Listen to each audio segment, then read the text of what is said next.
twahawe n'Imana ihoraho, twahinduwe abana b'Imana ihoraho, dukwiye kubana amahoro,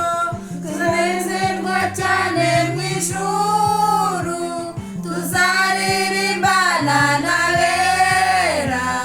tuzambikwa ikuzo muri urwo rukundo, n'amarira azaba mu ijuru,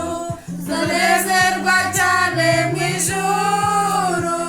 tuzaririmbana n'abera, tuzambikwa ikuzo muri urwo rukundo, n'amarira azaba mu ijuru.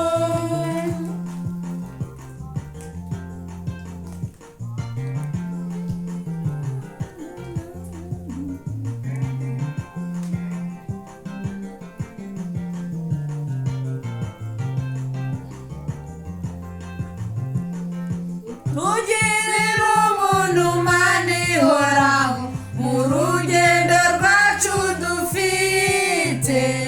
uwohereze umugisha mukiza, tubashe kumumenya Mana, tuzanezerwa cyane mu ijuru, tuzaririmbana n'abera,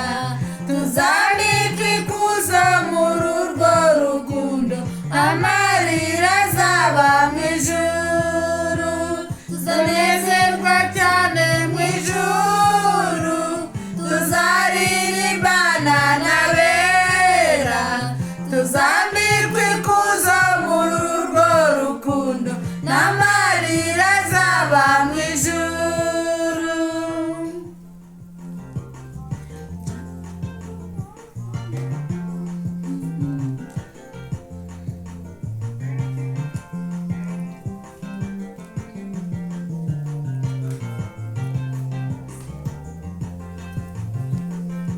Shaka gukorera abami babiri, niko gukunda isi n'ijuru,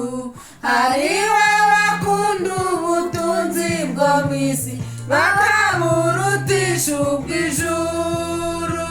tuzanezerwa cyane mu ijuru,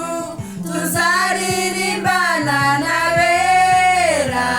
tuzambikwa ikuzo muri urwo rukundo, n'amarira azaba mu ijuru, tuzanezerwa cyane mu ijuru,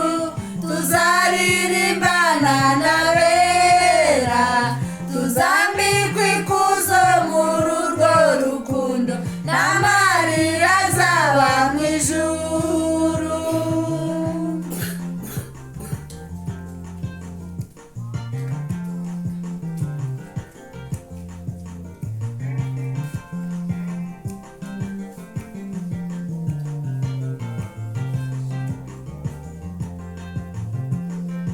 Niho abahamya b'urupfu rwa Yesu, nibo barungurutse mu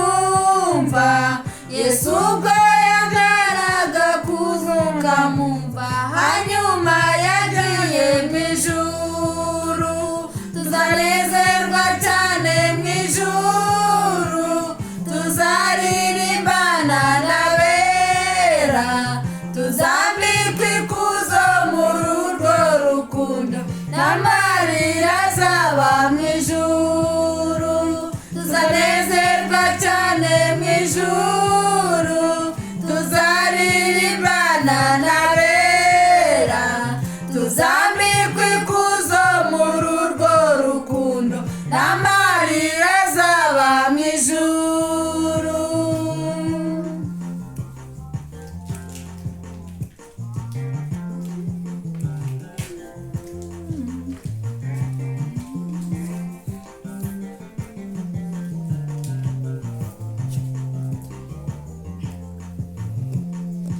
Mu gihe tugendera muri iyi si, tuyibonamo ibidushuka, ariko dukwiye kunesha ibyo byose, kuko ari ko Imana ibishaka, tuzanezerwa cyane